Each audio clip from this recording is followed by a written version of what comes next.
You're listening to Milwaukee Mafia, your podcast dose of Wisconsin Mafia and true crime history. Hey everybody, welcome back to another episode of the Milwaukee Mafia podcast. I'm Eric. I'm Gavin. And we're back again, Gavin. We're back.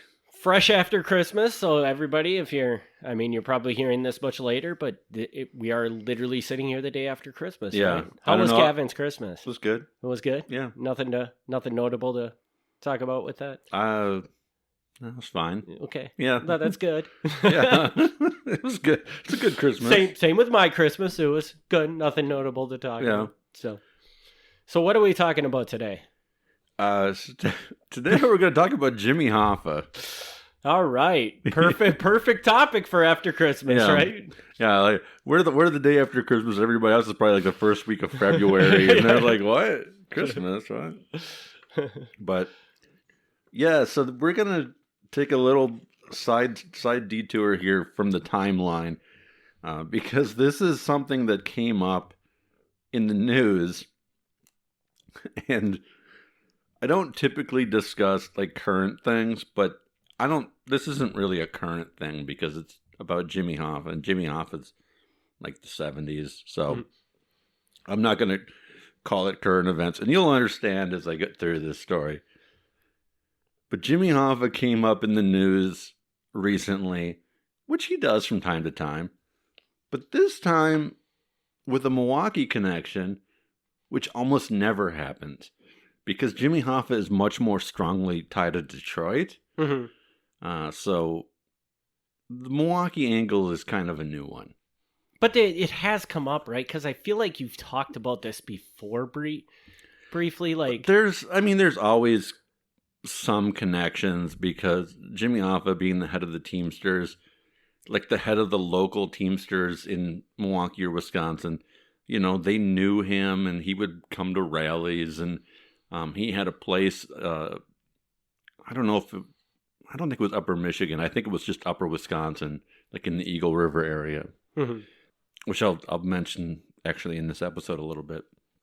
But so there's definitely a Wisconsin connection there, but it's pretty weak overall. Like it's not his hangout. Mm-hmm. So this comes from a group of people who call themselves the Case Breakers. Okay. Please explain. What are the Case Breakers? The Case Breakers are these private investigators who go after cold cases and try to crack the case. I think they're like retired law enforcement. I think they have some kind of credentials. It's not entirely clear to me, but they're taken seriously. So is this like, are they doing this like through a blog form and that's kind of like they research something and then they put out their findings online for people to read, or yes. How does this work? Yeah. Okay. I don't recall if they have a blog specifically, but they definitely have a website and they post updates on there. And then when they find big things, they send press releases out and then the news comes out and covers them. So the news came out and covered this one, which is why we're going to talk about it. Okay. Even though it's a little weird. If you can't tell by Gavin's tone right now, I think that Gavin is thinking that this is not probably very accurate. Is that what I'm gathering? There's some real issues with this story. Okay. All right. The Case Breakers team was approached by Jim Zimmerman of Illinois, a former task force officer on the FBI's Chicago Human Intelligence Squad and creator of the Terrorism Liaison Officer Committee, known as TLOC. Special agent at the Illinois Gaming Commission, past commander at the Niles Police Department, and an SPI specialist on the team. So first of all, this guy that came to the Case Breakers, this guy's got some serious credentials. Mm-hmm. Okay. So he's just not some goofy guy calling them up. Zimmerman learned of a Hoffa tip and the initial evidence through retired Cook County Deputy Michelle Walters, a trusted friend of Zimmerman's since 1992. Originally, they refer to her as trusted friend. Later on, they go on to clarify it's an ex-girlfriend. Okay. But either way. So, he's got the serious background. She's a retired Cook County deputy. So far legitimate, right? Lots of solid, Yeah. credentials backing this up. Michelle Walters is the niece of Harold Walters, a former law enforcement officer with 20 years of service at 3 police agencies. But Walters, the senior one, faced charges of extortion, fraud, and bribery. This made him an ideal mafia recruit. A senior gangster, Chicago outfit mob boss Joey Iuppa, was so enthralled that he gifted Walters a house next door to his own estate. Our investigators have confirmed, Casebreakers investigators, have confirmed that Walters' pool house was adjacent to mob Don Iuppa, who the FBI credited with at least 14 hits, bombings, stabbings, and fatal beatings. Months before Hoffa's 1975 vanishing, sources say Walters moved to the North Woods to case Hoffa. In case here being like, follow him around and see his movements. Mm-hmm. Because Hoffa did spend some time in the North Woods. Niece Walters, the Michelle, first learned this information 26 years ago in 1996, months before her favorite uncle's passing, when she visited Walters at his remote trailer near Canada's border. As a 1960s teen, Michelle Walters never understood why the former police sergeant Walters left a home with a pool in a classy suburb for a trailer in the northern woods. That was very suspicious. When Michelle walked into her uncle's trailer in 1996, the 74-year-old man was in failing health. Walters then received a playing card covered in handwriting. Michelle spotted the word Hoffa at the top. Joey Iuppa's name, a rendezvous date, and a precise burial spot all written on the playing card. After returning the ace of spades to its hiding place, Walters gave Michelle fateful final words. If something happens to me, you'll know what to do. Okay. This is wild, right? Yeah, so far. Okay. After her uncle died, Michelle inherited his small estate. She'd earlier confided in her longtime boyfriend, the Zimmerman from the beginning of the story, and after consoling, he reminded her of her badge. Don't forget to look for that card. But while reabsorbing its damning details, Michelle became fearful for her own family and relatives in multiple states. It was her call, and Zimmerman agreed that they would keep the card's existence between them. 28 years later, they came forward with it to the Casebreakers. Okay. All right. And if you go to that website, you can see a picture of the playing card. Okay. So, like, the card exists. That part is real. Zimmerman contacted his former girlfriend, Michelle, and convinced her that all the gangsters that she was worried about were now long gone and dead. While she admits the disturbing new evidence about her dead uncle's double life has scrambled her emotions, the retired county deputy has wholeheartedly agreed to help the Casebreakers team tackle the Hoffa investigation. After the ace of spades was sent to the Casebreakers team, they found 3 remote witnesses in her uncle's former northern woodlands who recalled hearing some of the same specifics. The team suspects that forensics will show that Hoffa's body was initially hidden in Harold Walters' former northern property area in 1975. Then, 20 years later, for a reason only known to dead men, his remains were moved hundreds of miles away to a particular spot referenced on the playing card. Okay. Okay. You still with me? So this playing card is all about just being like, after I'm dead, move me to this specific location? Am I understanding that right? Or what am I? So, What is the play? I don't know what the point of this playing card is. Okay. The playing card says Jimmy Hoffa, Joey Aiuppa, and then it says the location of the alleged burial site, which I'll get to shortly. Why you would write this on the card, I do not know. Oh, by the way, Hoffa is buried here by orders of this other guy on this card. You know, that's the assumption of what these things mean on the card. Why you would write them down and have them just like in your cabin, I don't know. That whole thing is bizarre to me. Again, if you want to see it, the photo is on the Casebreakers website. They verified that the card came from a deck of cards that was printed from that time period. Okay. So, if it's fake, at the very least, somebody found a very old deck of cards to write it on. I don't know. On May 18th, 2020, the Casebreakers team interviewed some former fishing pals of Harold Walters. Best friend Richard Pierce and his wife Patty, who are in Woodruff, Wisconsin. Patty claims that Walters boasted that he had cased Hoffa before the 1975 kidnapping and that he was eventually buried at home. Richard added, he was always talking about Hoffa to the very end. So apparently his neighbors have heard his stories about being involved in this Hoffa thing. All right. Here's where the playing card comes in.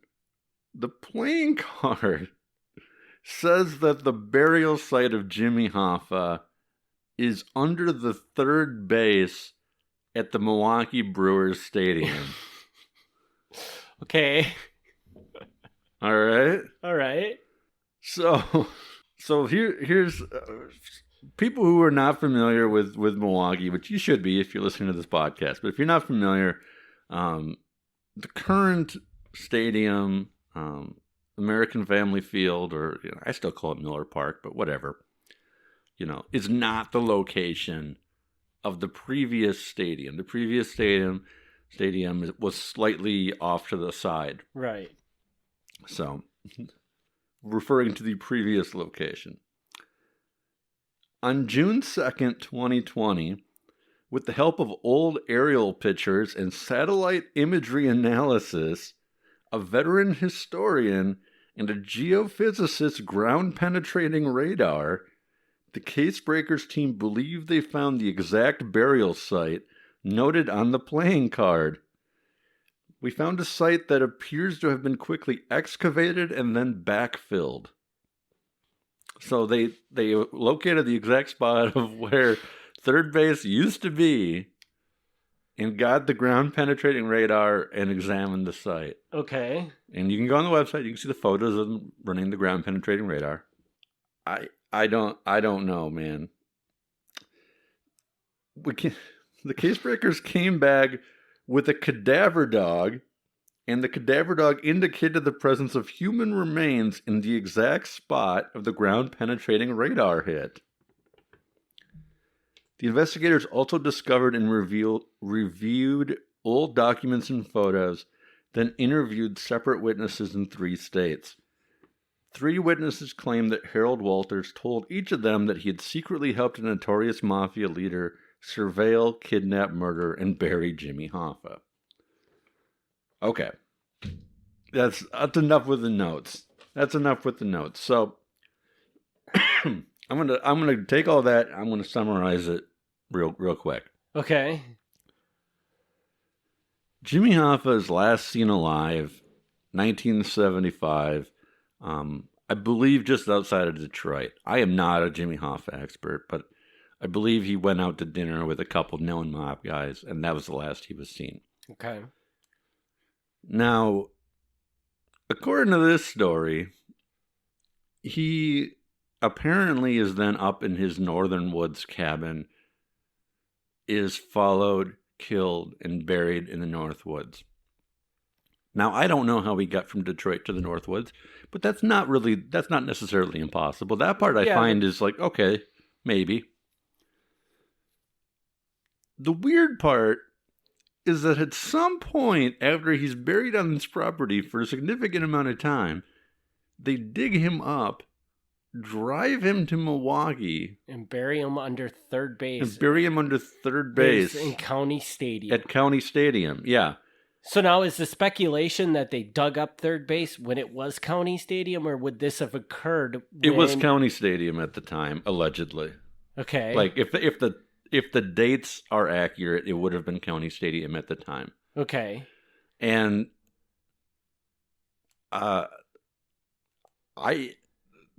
there's so many questions here, but all of the questions are pretty much just, what? Yeah, right.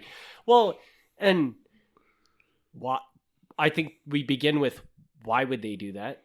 Yeah, why would they do that? Exactly. This makes no sense. And two, I mean, they did it because a playing card told them to? I don't think the playing card told them to. I think the claim is that it's written down on the playing card so they could remember where the body was. Okay. Why you would write that down or need How to would know, you I don't forget know. if you buried somebody under third base at County Stadium? Don't you think you would remember that? Yeah, I don't really get it. But yeah, it makes no sense. You're already in the Northwoods. Now, let's say that your location is going to be found out for whatever reason, like you have to sell off your property or something. I'm thinking there's a lot of other places in the Northwoods to go that you could go that don't require you to drive several hours to one of the most popular locations in Milwaukee. Dig a hole in third base. Under their beds, yeah. Put a body in, cover it back up. And make it look like you never dug a hole in third base. This all seems almost virtually impossible. Yeah. I mean, I'm not going to say it couldn't happen. It just seems highly unlikely that it would happen. It's pretty ridiculous. And I don't think there's any truth to this story. I mean, I believe that they're really investigating it. I believe that they really got the ground penetrating radar. I believe they really brought the cadaver dogs out there. I mean, again, there's the photos on the website. The news did show up for one of the two. I don't remember whether it was the radar or the dogs, but the news did show up for one of the two. So they were on the news for this, and they were on the news again recently with the findings and stuff. So, like, this has been getting coverage, but it's so, like, if it turns out to be correct, which I don't think it will, but if it does, what the hell? Like, who are these people and why would you do something? So, I mean, it's just illogical. Yeah. Let's take this dead body that's been here for how many years and drive it. I mean, what did you say, Woodruff? So, I mean... Yeah, I don't know how far it is, but it's pretty far. It's Minocqua. Yeah. Woodruff is right by Minocqua, It's right? pretty far. Isn't that Woodruff? I think that's Woodruff right above Minocqua. Either way, like, it's hours of driving. Yeah, so figures that's, 5-6 hours. Yeah. And then you're going to dig up third base at County Stadium and then bury it. And then you have to make a card to tell you that it's there so you remember where it is. I mean, it just doesn't... It's very ridiculous. But despite how ridiculous it is, I encourage people to look this up because this website is so thorough. Like, these people either completely believe in it or they have a very well constructed, elaborate hoax going on here. I'm not sure which, but they have put a lot of effort into this. Now, you talked about, what is the name? It's crime... What is the name of the... Case Busters. Case Busters. Are you familiar? Or Case Breakers. I'm sorry. Case Breakers. Have you ever had any... No. You've never heard of Case Breakers? Breakers? I've never heard of them before this. Because I'm just curious if this is what they do. Just crazy conspiracy type, leads. And that's what they do is they just chase after them to see if they can prove anything. You know what I mean? Because this one seems like... I feel like they could pretty easily... disprove this if they wanted to. Right. And like, are they just doing enough to kind of try to keep it alive and stuff? I don't know what's going on. It's very goofy. I mean, it helps them that their original sources are these law enforcement officers who are respected, and so that's helpful. But it seems goofy. It seems really goofy. And I don't believe that the FBI takes this seriously. Mm-hmm. I could be wrong, but like the FBI has spent a lot of time on the Jimmy Hoffa investigation. They've searched when they get tips about, oh, he was buried in this not used car lot, like a car junkyard. They go out there and they do their investigation. Oh, he was buried under this football stadium. They go out and they do their investigation.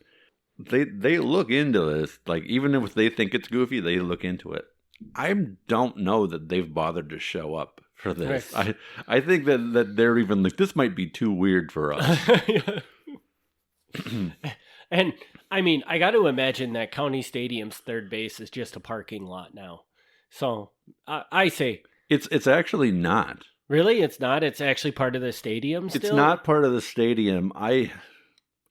Somebody out there is gonna be like, call me an idiot for this, but I think it's like not a minor league, but like a little league stadium. Okay. Yeah, there is a little league stadium right next to County Stadium. Okay. Or to whatever it's called now. The Brewers Stadium, I'm just going to call it. So. Yeah. Okay, there is a little baseball stadium. It's not minor league, but it's like a junior, it's like a kid stadium. Okay, I think, or something like that. Yeah, so it's like right next to that. Yeah. Okay.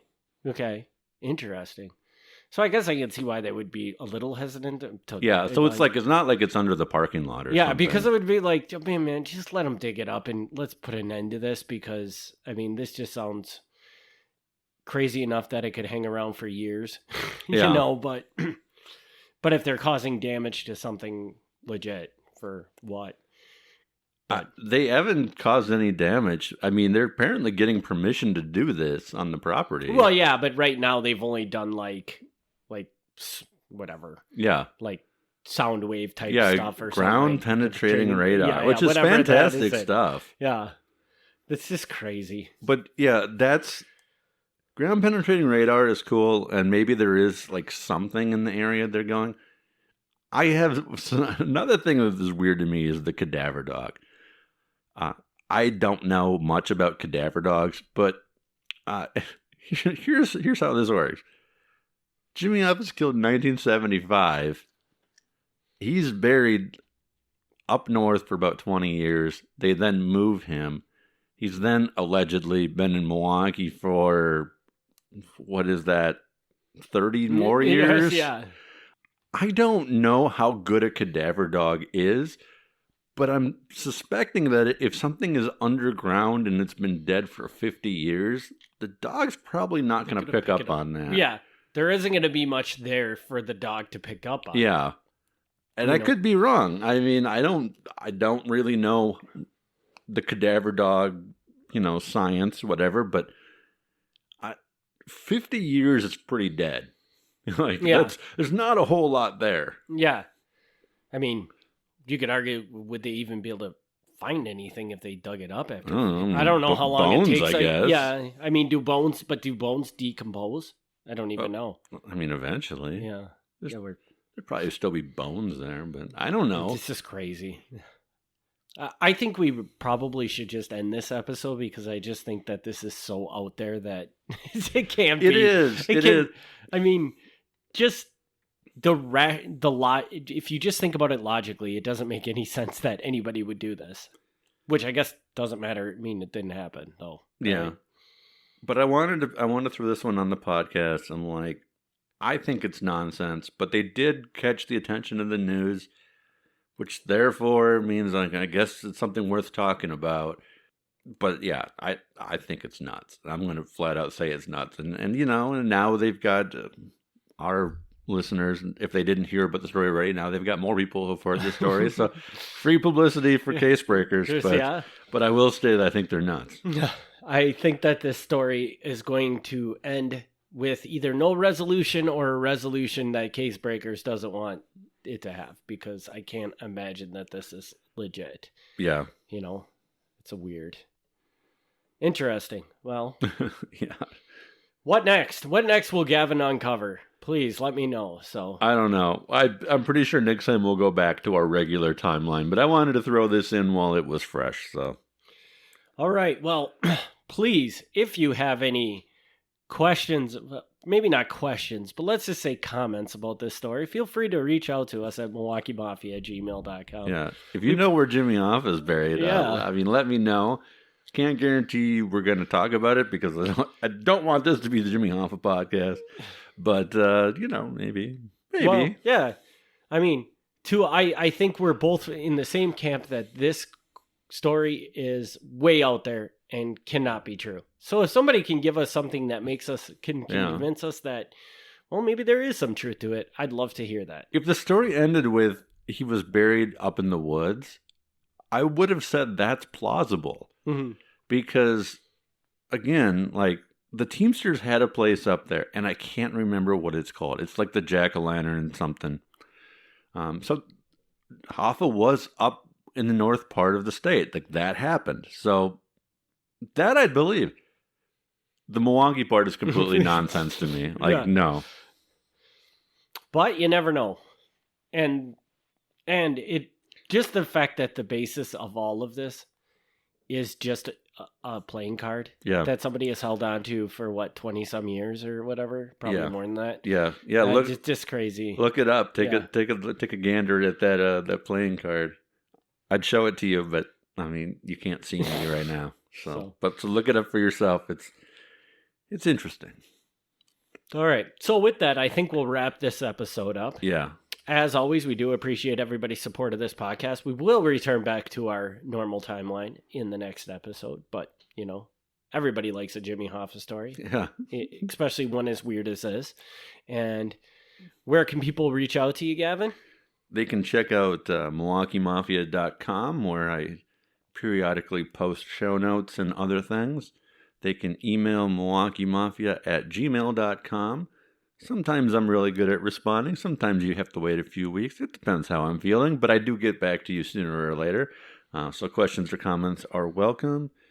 And that's pretty much it. But we also have a Patreon. Yes, which I forgot to mention. And I recommend signing up for that because the Patreon affords you access to the other podcasts. So if you don't want to wait 2 weeks, you want one every week, you get the Patreon podcast and you get to hear behind-the-scenes stories. They're not stories that are from the main timeline. I keep all those on here because I don't want to deny people the story. But we do some behind-the-scenes stuff on the Patreon podcast that I think are more fun because they usually don't involve notes and it's just us kind of BSing and it's a good time. And you get to hear about some characters that, character profiles of people that maybe come up in a podcast here and there, but don't really have that much of a story to them. You get to hear a little more about them. And if you're interested in all the research that Gavin does, there's a lot of good content on there and just about how he does it and things like that. Yeah. So recommend you do that. As much as I hate selling things, it's like $2 a month. It's a steal. So. Yeah. And you can find that at patreon.com/Milwaukee Mafia, or you can just go to MilwaukeeMafia.com and we got banners that you can click on all over on that site to get to it. So with that, we'll wrap up. We'll be back next week with the Patreon episode and in 2 weeks with a regular Mafia episode. Thanks everybody for tuning in. Thank you. Thanks for tuning in to the Milwaukee Mafia podcast. Join us next time for another look back at Wisconsin Mafia and true crime history.